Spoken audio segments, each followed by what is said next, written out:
19 लड़कों की एक दुल्हन, वजह जानकर आपके भी होश उड़ जाएंगे, आपके भी पैरों तले से ज़मीन निकल जाएगी। 20 साल की उम्र के 19 लड़कों की एक ही 50 साल की पत्नी रज्जो। आखिर कम उम्र के लड़के ही इसके पति क्यों हैं? ये राज जानकर आप लोगों के पैरों तले से ज़मीन निकल जाएगी। अमेरिका में आज का मौसम बहुत अच्छा था। पिछले कई दिनों से मैं भगवान से प्रार्थना कर रही थी कि मौसम ठीक हो तो मैं शॉपिंग के लिए मार्केट जाऊं। आज जब मैंने मौसम अच्छा देखा तो मैं फ़ौरन शॉपिंग करने के इरादे से बाहर आ गई। मुझे अभी यहाँ पर आए हुए 2 साल ही हुए थे और मैं यहाँ बहुत खुश थी। कुछ लोग तो मेरी जैसी ज़िंदगी गुजारने की दुआ करते हैं कि काश वो भी अमेरिका जैसे शहर में आकर पढ़ाई करे। शायद मैं खुश नसीब थी जो यहाँ पर आ गई। यही सब सोचते हुए मैं मार्केट आ गई ताकि कुछ ज़रूरत का सामान खरीद सकूं। जब अचानक ही रास्ते में एक औरत से मेरी टक्कर हो गई और वो ज़मीन पर गिर गई। मैंने उसका हाथ पकड़कर उसे उठाया और उससे माफ़ी मांगी तो वो हंसते हुए कहने लगी कि कोई बात नहीं, मुझे वो देखने में 45 साल से भी ऊपर की लग रही थी, इसलिए मुझे बहुत ज़्यादा अफसोस हुआ कि मेरी वजह से एक बूढ़ी औरत गिर गई। मैंने एक बार फिर से उनसे माफ़ी मांगी। उसके बाद मैंने उन्हें अपने बारे में बताया तो वो भी मुझे अपने बारे में बताते हुए कहने लगी, मेरा नाम रज्जो है, मैं हिंदुस्तान से ही हूँ। मैं ये सुनकर बहुत खुश हुई कि वह भी हिंदुस्तान से ही है। मैंने उनसे पूछा कि रज्जो आंटी आप किस शहर में रहती हैं? तो वो कहने लगी कि मैं सीतापुर से हूँ और यहाँ अपने पति के साथ घूमने के लिए आई हूँ। मैं भी सीतापुर से ही थी।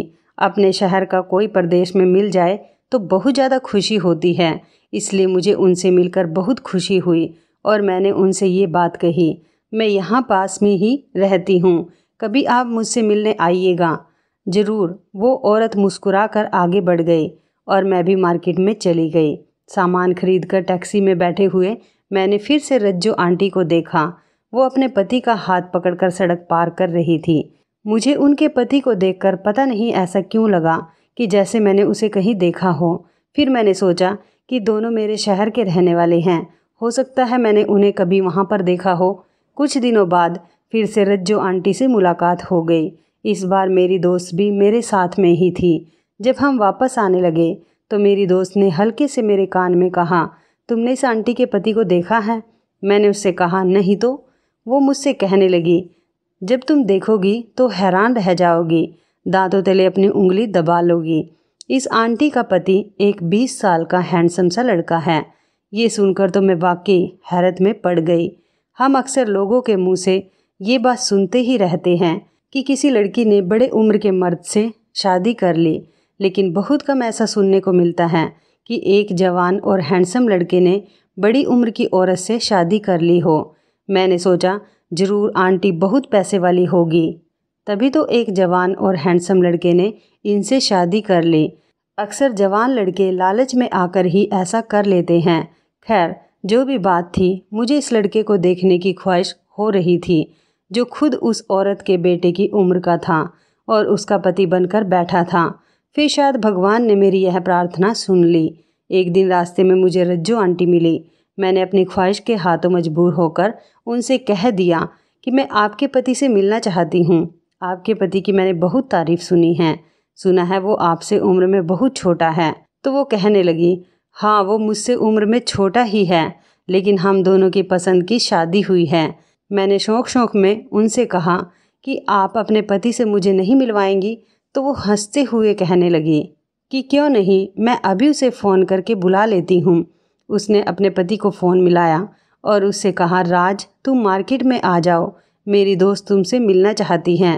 राज नाम सुनकर मैं चौंक गई, लेकिन फिर मैंने सोचा कि ज़रूरी नहीं कि ये वही राज हो। दुनिया में एक नाम के बहुत सारे लोग होते हैं, लेकिन मेरा शक सही निकला।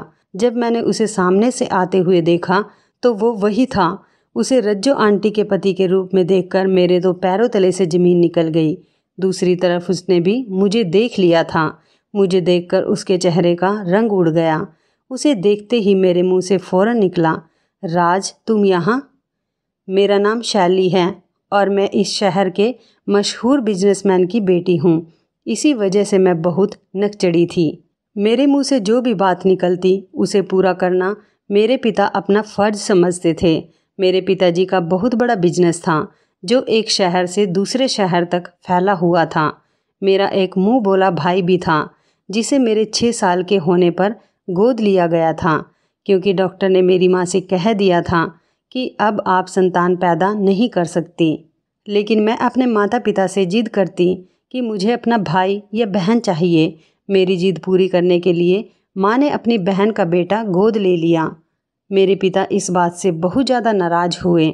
मेरे पिता ने कभी भी राज को अपनी संतान नहीं माना था, लेकिन सिर्फ मेरी जिद और मेरी माँ की वजह से वो उसे कुछ नहीं कहते थे। ऐसे ही समय बीतता गया और मैं कॉलेज पहुँच गई। मेरे पिता ने राज से साफ साफ कह दिया था, अगर तुम अच्छे नंबर लेकर आओगे तभी तुम कॉलेज में पढ़ाई कर सकोगे, वरना मैं अपना मेहनत से कमाया हुआ पैसा तुम पर बर्बाद नहीं करूँगा। वो बहुत ज़्यादा इंटेलिजेंट और समझदार था। इसी वजह से वो बहुत अच्छे नंबर से पास हुआ और सबसे बड़े कॉलेज में उसको स्कॉलरशिप मिल गई। मैं अपने भाई के लिए बहुत खुश थी और चाहती थी कि वह इसी तरह कामयाबियों की सीढ़ियों पर चढ़ता रहे। लेकिन मेरे पिता को ना जाने उससे क्यों इतनी नफ़रत थी। वो उसे हर समय डांटते रहते थे। उनका बस नहीं चलता, नहीं तो वो उसे घर से ही निकाल देते। आखिर एक दिन मुझे उनके इस रवैये का राज पता चल ही गया कि क्यों मेरे पिता राज से इतनी नफ़रत करते हैं।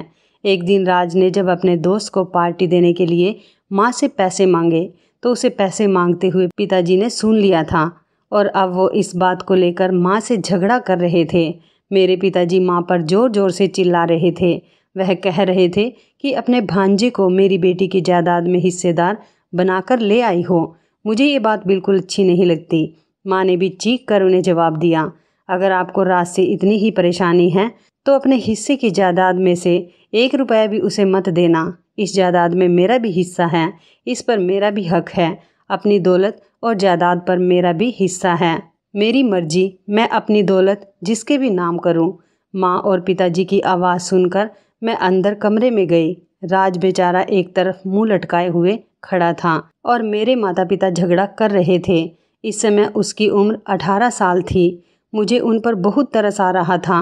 कभी कभी तो मैं सोचती थी कि शायद माँ ने उसे गोद लेकर उसके साथ बहुत गलत किया है। भले ही वो अपने गरीब माँ बाप के साथ रहता, लेकिन उसे एक पिता का प्यार तो मिल जाता। मेरे पिता ने तो कभी उसे प्यार से देखा भी नहीं था। मगर इन सब का अब कोई फ़ायदा नहीं था। कुछ साल पहले ही मासी और मौसा का एक कार एक्सीडेंट में देहांत हो गया था।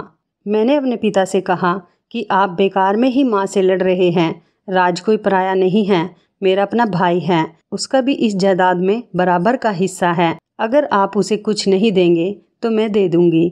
मेरे पिता ने गुस्से में हम सबको देखा और कहने लगे कि मेरे फैसले के खिलाफ तो तुम दोनों जाकर देखो। अगर आज इसी समय ये लड़का इस घर से नहीं निकला तो मैं अपनी जायदाद में से तुम दोनों को कुछ भी नहीं दूंगा, बल्कि तुम दोनों को अपनी जायदाद से बेदखल कर दूंगा। तुम लोग जब सड़क पर आ जाओगी तब तुम्हें पता चलेगा। मैं और मेरी माँ पिताजी की ये बातें सुनकर दंग रह गए। कोई किसी से इतनी नफ़रत कैसे कर सकता था। मैं भी तो उन्हीं का खून थी। मैंने भी गुस्से में आकर कह दिया कि ठीक है, आपको हमें कुछ नहीं देना तो ना दें, हम भी अपने भाई के साथ इस घर से चले जाएंगे। मेरी बात सुनकर राज रोते हुए कहने लगा, दीदी आप मेरी खातिर पिताजी से लड़ाई ना करें, मैं ही इधर से चला जाता हूँ। हम उसे रोकते रह गए, लेकिन उसने हमारी एक बात भी नहीं सुनी और वो घर से चला गया। उसके जाने से पिताजी बहुत खुश हो गए। पता नहीं ये कैसी खुशी थी जो एक बेसहारा लड़के को घर से निकालकर उन्हें मिल रही थी, वरना बेसहारा लोगों के साथ जुर्म करने वालों को तो चैन से नींद भी नहीं आती। उनकी तो नींद ही उड़ जाती है। कुछ दिनों बाद मुझे पता चला कि राज ने कॉलेज छोड़ दिया है और वो विदेश जाने के चक्कर में पड़ गया है। मैंने उससे मिलने की कोशिश की ताकि मैं उसे समझाऊं, लेकिन उसने मुझसे मिलने से मना कर दिया। इन दिनों मेरे एग्ज़ाम चल रहे थे, इसलिए मैं एग्ज़ाम की तैयारियों में बिजी हो गई। कभी कभी उसके दोस्तों से उसकी खबर मिल जाती थी। अपनी पढ़ाई कंप्लीट होने के बाद मैं आगे पढ़ने के लिए विदेश चली गई और राज से मेरे सारे कांटेक्ट ख़त्म हो गए और अब 3 साल बाद उसे अपने सामने देखकर मैं हैरान रह गई। उसने अपने से इतनी बड़ी उम्र की औरत से शादी कर ली थी। मैंने हैरानी से कहा, राज तुम यहाँ? रज्जू आंटी खुश होकर बोली, क्या तुम एक दूसरे को जानते हो? मेरे कुछ बताने से पहले ही राज बोल पड़ा, ये मेरे दोस्त की बहन है। आपसे मिलकर बहुत खुशी हुई। हमें देर हो रही है, चलो हम चलते हैं। वो अपनी पत्नी का हाथ पकड़कर वहाँ से तेजी से चला और मैं कुछ देर अपनी जगह सुन खड़ी रही। राज ने ये क्या किया था? अभी तो वो सिर्फ 20 साल का ही था और उसने 50 साल की औरत से शादी कर ली। क्यों? आखिर क्या वजह थी? देखने से तो रज्जू आंटी अमीर भी नहीं लगती थी, वरना मैं समझ सकती थी कि राज ने दौलत की वजह से उनसे शादी की होगी। लेकिन उसने तो मुझसे बात भी नहीं की थी और अपनी पत्नी को लेकर वहाँ से चला गया था। बात करना तो दूर की बात है, उसने तो ये भी नहीं बताया था कि मैं उसकी बहन हूँ। उसका ये सब छुपाने का क्या मकसद था? मैं ये सब सोचते हुए उसके पीछे जाने लगी ताकि मैं उनके घर का रास्ता देख सकूं कि वो कहाँ रहते हैं। उनका घर देखकर मैं वापस आ गई। सोचा कि फ्री होकर इससे बात करूंगी जब वो अकेला होगा। वो औरत कहीं से भी मेरे भाई के लायक नहीं थी। अगले दिन मैं उनके घर के सामने छुपकर खड़ी हो गई। 10 बजे के करीब वो दोनों बाहर निकलते दिखाई दिए। उनको देखते ही मैंने अपनी दोस्त को इशारा किया। वो भागकर रज्जू आंटी के गले लग गई और उनसे बातें करके उनका ध्यान बटाने लगी। तभी मैंने मौके का फ़ायदा उठाकर राज का हाथ पकड़कर उसे अपने साथ एक कॉफ़ी शॉप में ले गई। अंदर आते ही मैंने उसके मुंह पर थप्पड़ मारा और उससे पूछने लगी कि किसकी इजाज़त से तुमने इस बूढ़ी औरत से शादी की है। वो मार खाकर कहने लगा, दीदी तुम मेरी फ़िक्र मत करो, मैं बहुत जल्दी इससे डिवोर्स ले लूँगा, लेकिन अभी मैं तुम्हें नहीं बता सकता कि मैंने उससे शादी क्यों की है। मैंने उससे पूछने की बहुत कोशिश की, लेकिन उसने मुझे कुछ भी नहीं बताया। मजबूर होकर मैंने उसे वहाँ से जाने दिया। बाद में जब मेरी दोस्त मुझे मिली तो वो मुझसे कहने लगी कि मैंने उस औरत से पूछने की बहुत कोशिश की कि उसने 20 साल के लड़के से शादी क्यों की, लेकिन उसने मुझे कुछ भी नहीं बताया। मैं सोचने लगी कि बहुत चालाक औरत है, बस राज इससे डिवोर्स ले ले, फिर इसका जो दिल चाहे वो करती रहे, बस मेरे भाई की ज़िंदगी ख़राब होने से बच जाए। मुझे लगता था कि उसने मेरे भाई को फंसाया होगा। 15 दिन बाद मैंने राज को फ़ोन करके पूछा तो वो कहने लगा कि दीदी मैंने उस औरत से डिवोर्स ले लिया है। ये सुनकर मुझे बहुत खुशी हुई और सोचने लगी कि चलो अच्छा है मेरा भाई उस औरत से आज़ाद हो गया। इस समय मुझे अपने पिता पर बहुत गुस्सा आया। सिर्फ उन्हीं की वजह से ही राज ने ये कदम उठाया था, वरना राज कभी भी इस औरत से शादी नहीं करता। मुझे खुद पर शर्मिंदगी हुई थी कि मैं अपने जीवन में इतनी बिजी हो गई थी कि मैंने अपने छोटे भाई पर ध्यान ही नहीं दिया। मेरी छुट्टियां हो गई थी तो मैं अपने घर वापस आ गई ताकि मैं अपने माता पिता से मिल सकूं। मैं एक हफ्ता अपने घर पर ही रही, मगर जिस दिन मुझे वापस जाना था उसी दिन मैंने फिर से इस औरत को अपने भाई के साथ देखा। मुझे बहुत ज़्यादा हैरानी हुई और साथ में गुस्सा भी आया। मुझे गुस्सा इस बात पर आया कि मेरे भाई ने इस औरत की वजह से मुझसे झूठ बोला, और हैरानी मुझे इस बात की हुई कि वो कुछ दिन पहले तो अमेरिका में थे और अब यहाँ आ गए। मैं गुस्से में अपने भाई के पास गई तो वो मुझे देखकर घबरा गया। कहने लगा, दीदी ये मेरी पत्नी है और मैं इसे बहुत ज़्यादा प्यार करता हूँ, मैं इसे किसी भी हाल में नहीं छोड़ सकता। वो औरत ये सब सुनकर भी खामोश रही। मेरा भाई कहने लगा, हम आपकी वजह से यहाँ वापस आ गए हैं, बेहतर है आप वहाँ वापस चली जाएं। फिर वो अपनी पत्नी को लेकर वहाँ से चला गया। मुझे बहुत हैरानी हो रही थी, ये सीधी सादी दिखने वाली रज्जो इतनी तेज होगी मैं सोच भी नहीं सकती थी। मुझे लग रहा था कि हो ना हो इसी ने मेरे भाई पर कोई काला जादू करवाया होगा, वरना एक समझदार और हैंडसम 20 साल का लड़का कैसे इस औरत से शादी कर सकता था। मैं कुछ दिनों के लिए यहीं रुक गई क्योंकि मुझे इस औरत से अपने भाई का पीछा छुड़वाना था। अगले ही दिन मैं अपने दोस्त के घर गई ताकि मैं उसके साथ किसी बाबा के पास जाऊं। हम दोनों एक बाबा के पास गए ताकि उनसे कोई समाधान निकलवाए। बाबा ने कहा, जिन लोगों को अलग करवाना है उनकी तस्वीर चाहिए। मैंने अपने दोस्त से कहा कि चलो उन्हीं के घर चलते हैं, मैं उन दोनों को किसी बहाने से घर के बाहर बुलवा लूँगी और तुम उनकी फ़ोटो खींच लेना। वो कहने लगी कि चलो ठीक है। फिर हम दोनों अपने भाई के घर चले गए।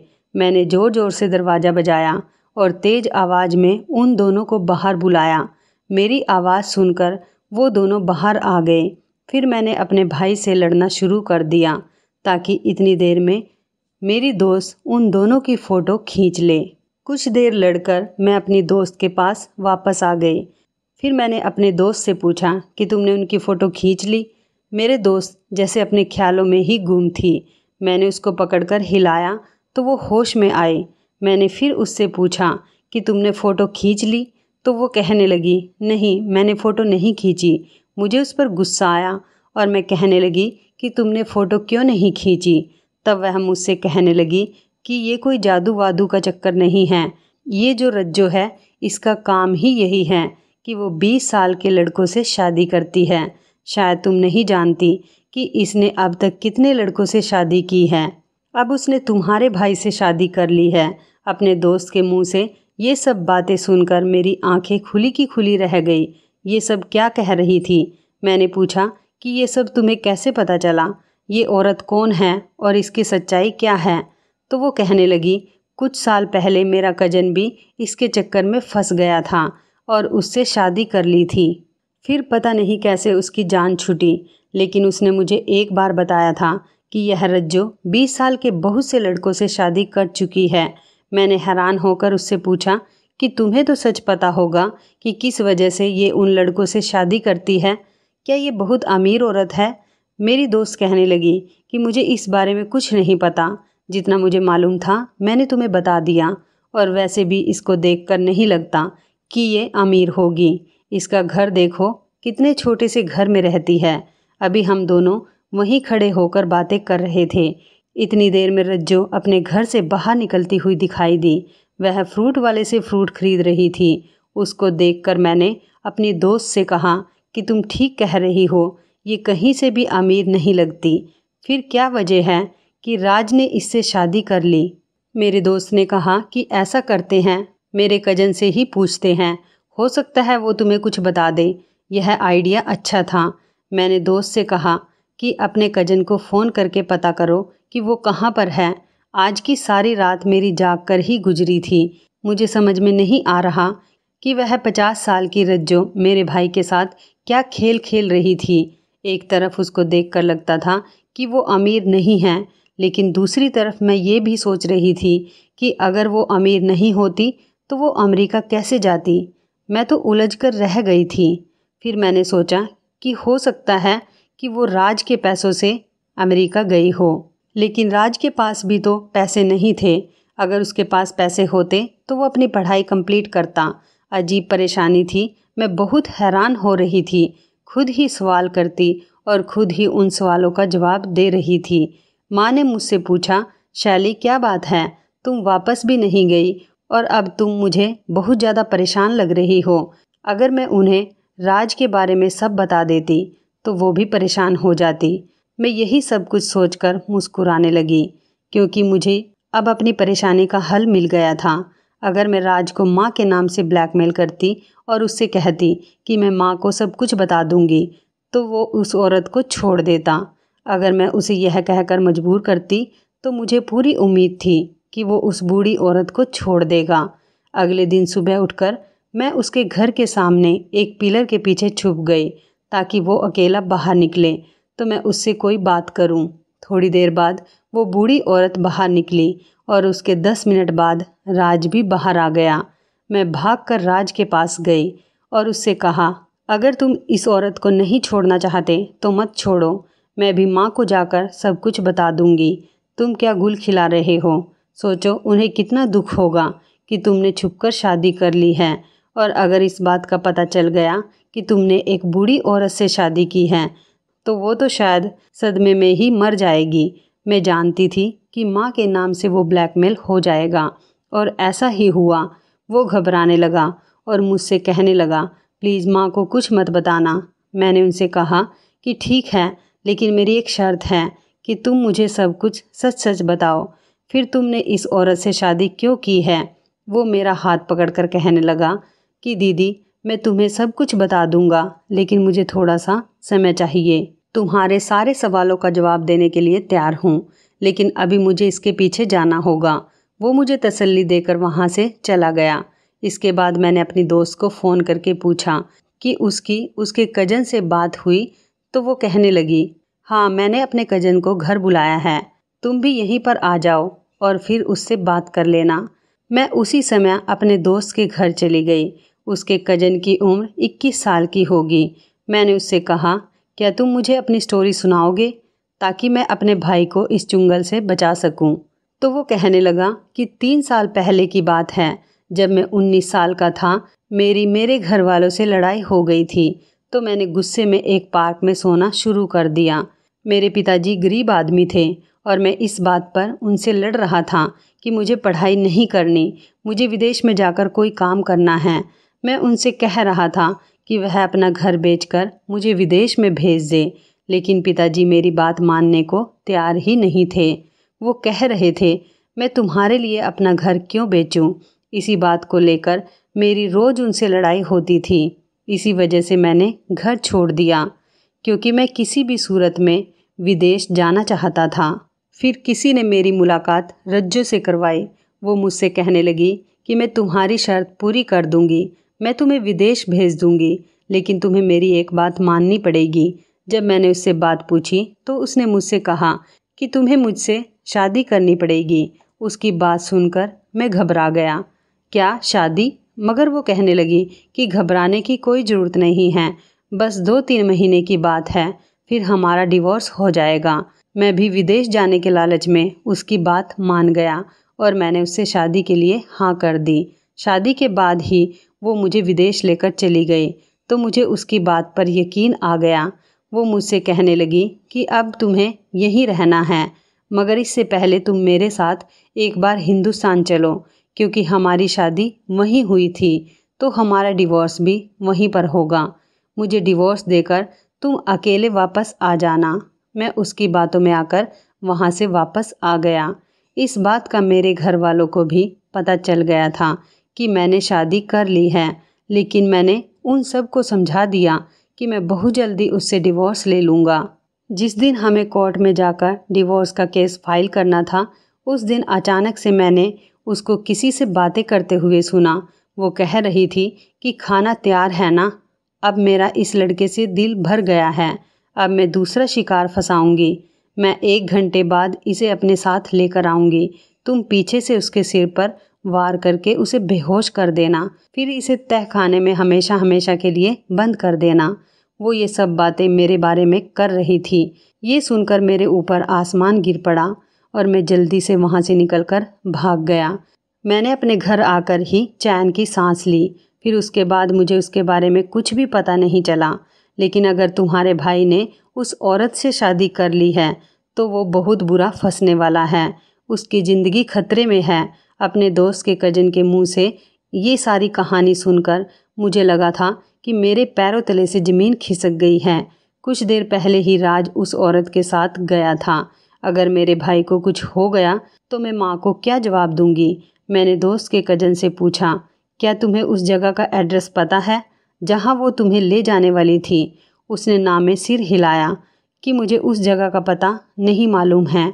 मैं बहुत टेंशन में आ गई थी कि मैं अब क्या करूं, कैसे पता लगाऊं। मेरे भाई की ज़िंदगी खतरे में थी। मुझे याद था अभी थोड़ी देर पहले मुझसे बात करने के बाद वो अपनी पत्नी के पीछे भागा था। मैंने राज का नंबर डायल किया, मगर वो बंद जा रहा था। मेरा कलेजा मुंह को आ गया था कि ना जाने अब क्या होगा। अचानक इस लड़के ने आइडिया दिया कि आप अपने भाई के मोबाइल की लोकेशन चेक करवा लो, इससे पता चल जाएगा कि आपका भाई इस समय कहाँ है। मैंने उससे कहा, मैं ये काम किससे करवाऊँ? मैं तो किसी को भी नहीं जानती। तब वो कहने लगा कि आप फिक्र ना करें, मेरा एक दोस्त मोबाइल कंपनी में काम करता है, आप मुझे अपने भाई का नंबर दें, मैं पता निकलवाता हूँ। कुछ देर बाद ही हमें पता चल गया। मेरे भाई के फ़ोन की लोकेशन बहुत दूर सुनसान इलाके में शो हो रही थी। हम तीनों गाड़ी में बैठकर उस लोकेशन पर जाने लगे। पूरे रास्ते में भगवान से अपने भाई की ज़िंदगी की प्रार्थना करती रही। 15 मिनट बाद गाड़ी एक घर के आगे रुकी। दरवाज़ा बंद था, मगर हमारे साथ आए हुए इस लड़के ने ज़ोर से धक्का देकर दरवाज़ा खोल लिया। हम बहुत ही धीरे धीरे घर के अंदर गए। मेरे दोस्त का कज़न कहने लगा कि हमें सबसे पहले तो वो तहखाना ढूंढना होगा, वो लोग वहीं होंगे। कुछ देर में हमें तहखाना मिल गया। हम धीरे धीरे नीचे उतरने लगे। मैंने तहखाने में जाने से पहले किचन से एक छुरी पकड़ी और अपने दोस्त को पकड़ा दी। जैसे ही हम तीनों ने अंदर कदम रखा, मेरी ऊपर की सांस ऊपर और नीचे की सांसें नीचे रह गई। सामने का मंजर देखकर मुझे यकीन नहीं हो रहा था।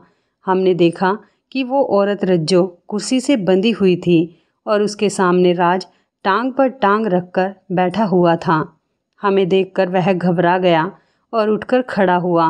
मुझसे कहने लगा कि दीदी, आप यहाँ पर क्या कर रही हो? तुम्हें यहाँ का एड्रेस किसने बताया? मैंने बेचैनी से पूछा कि क्या तुम ठीक हो? और ये औरत बहुत रस्सियों से बंधी हुई क्या कर रही है?